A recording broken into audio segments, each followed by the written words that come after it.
I don't think for a minute we're going to have World War III over Ukraine. I don't think the Russian military would execute an order if Putin issued one to go into a full-scale nuclear war, because nobody wins that.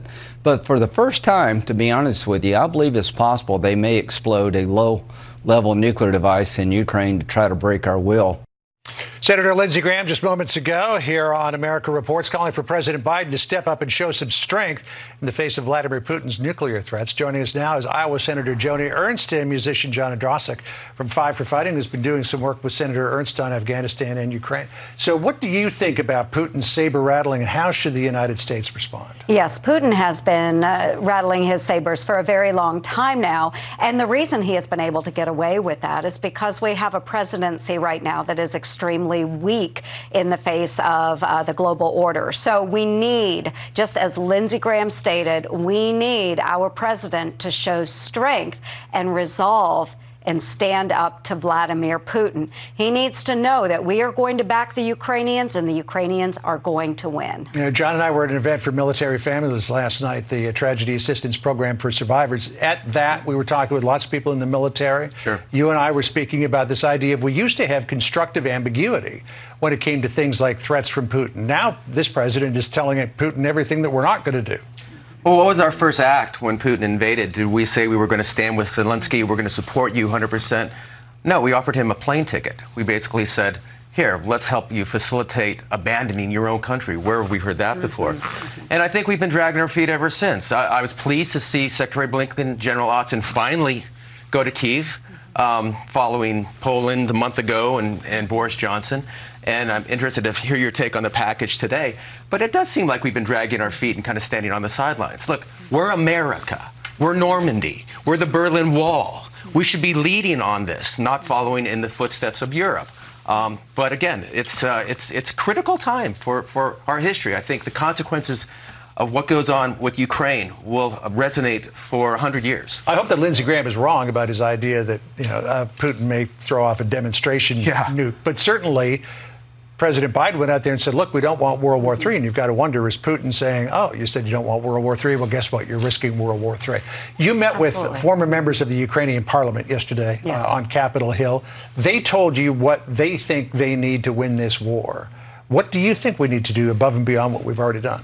What we need to do is provide them with what they are asking for. It shouldn't be a DOD planner that's sitting in a cubicle somewhere that decides I'm going to part and parcel out what I think the Ukraine needs. And so we should actually step up, provide them the means to do shock and awe with the Russian military, But does that risk escalation? Well, it shows strength. And I think that's what a lot of these authoritarian regimes understand, is strength, that we will fight back. We will enable the Ukrainians to fight and defend their sovereign territory.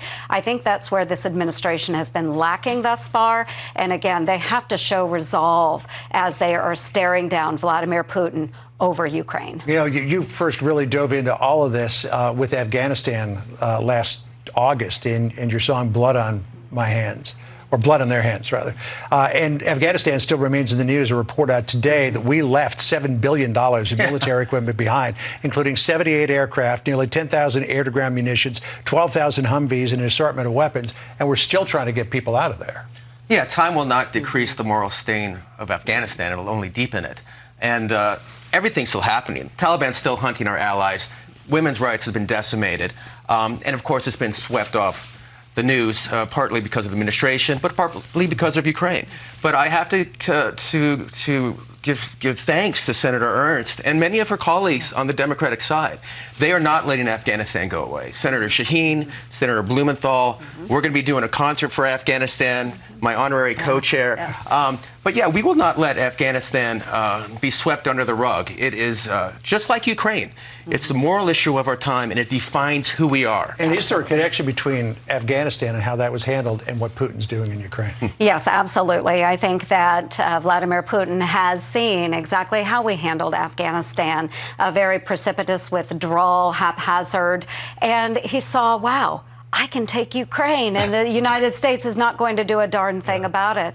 And that's exactly what we did. We had a doctrine of appeasement in Ukraine, and we've got to show resolve. We've got to be a leader. Just before we go, again, you and I were both at the TAPS Honor Guard Gala last night. It's a charity that helps out the surviving family members of our fallen heroes. We got some photos from last night. My wife has been hosting it since 2008. We've been doing it together since 2010, and you were generous enough to be the guest entertainer last night. How was that for you? You know, John, thank you for inviting me to the TAPS event. There's no greater honor than playing for our Gold Star families. Yeah. And it was incredibly moving. Bonnie Carroll does an incredible job for our military families. It was an honor to play Two Lights in that setting. And you and Kira were wonderful, but I do have to say, I do think your kids stole the show. Yeah, they closed out the show at the very end of it. Yes. But thank you so much for being a part of that. By the way, if you'd like to support TAPS, you can go to taps.org and get all the information there. It really is a terrific charity that literally saves lives, because so many of these family members left behind when a service member dies just don't know what to do. Yeah. Senator Ernst, John Ondrasik, great to spend time with you this afternoon. Thank you, John. All right, we'll see you again soon. Sandra?